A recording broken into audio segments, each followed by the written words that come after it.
একটাই কথা উঠে আসছিল, লাখ টাকার বাগান খায় 2 টাকার ছাগলে। আবার আঘাত আল্লাহ ভালো জানে বাঁচবে না মরবে, আঘাতটা জানি গুরুতর। এই ডাক্তার ঝাটকাকে দরকার, চিকিৎসা সেবা দেবে। এ বাবা, এ মামা তুই অদ্দুর সুগার, হ্যাঁ কাম খাম রে বা।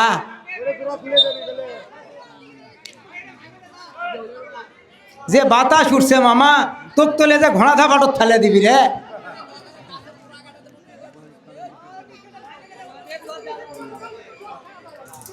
সেকেন্ড হাফের খেলা, চলো মম। সেকেন্ড হাফের খেলা চলছে যথারীতি। খেলার ফলাফল 0-0। আবারও মাইক্রোফোনে আমন্ত্রণ জানাবো আপেল মাহমুদকে।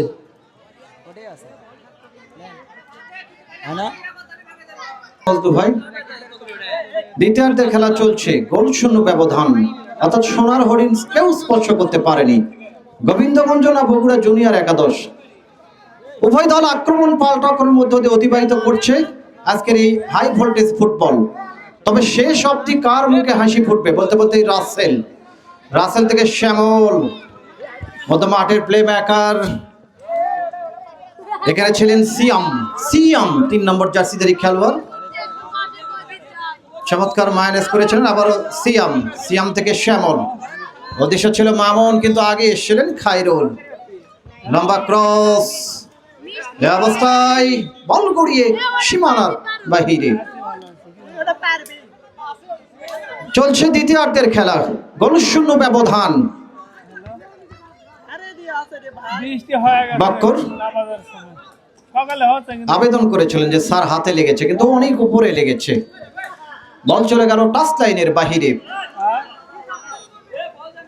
প্রধান রেফারি আমাদের রোস্তম আলী, বগুড়া জেলা রেফারি অ্যাসোসিয়েশন, তাকে সহযোগিতা করছেন জাকির হোসেন, লুঙ্গুলা ইউনিয়ন ক্রীড়া সংস্থার অন্যতম একজন প্রশিক্ষক, এবং রায়হান ইসলাম। যথারীতি এই হলো রেফারি একাদশ। এতক্ষণ অবধি খুব সূক্ষ্মভাবে পরিচ্ছন্নভাবে তারা রেফারির যে বড় দায়িত্ব, তারা কিন্তু তা সযত্নের সাথে পালন করছে। আমরা ধন্যবাদ জানাই রামশহর যুব সমাজকে, সার্বিক সহযোগিতায় রনি ফুটবল একাডেমি। এই রনি ভাই আপনারা জানেন রামশহর পশ্চিম পাড়ার এই ছেলে, ছোটবেলা থেকেই ফুটবল খেলেন। তার সফর সঙ্গে অনেক যারা খেলেন এই মাঠেই খেলছেন। হুদাইপা এই মাঠের নিয়মিত খেলোয়াড় সিয়াম। এরপরে সাদিক রয়েছেন আমাদের আজকে সভাপতির ছেলে, আমাদের সম্মানিত সভাপতি মাওলানা মোহাম্মদ ওবায়দুল ইসলাম রানা স্যারের একমাত্র, আপনারা জানেন তিনি গোলরক্ষকের প্রশিক্ষণ নিচ্ছেন আমাদের জাকির হোসেন ভাইয়ের একাডেমিতে। আজকে অনেক দর্শক, বিভিন্ন দূর দূরান্ত থেকে অনেক দর্শক এসেছেন, কারণ দর্শকরা হলো খেলার প্রাণ, মাঠের প্রাণ। বল পাড়ার একটা সংগ্রাম হচ্ছে, ইউ কালেক্টরের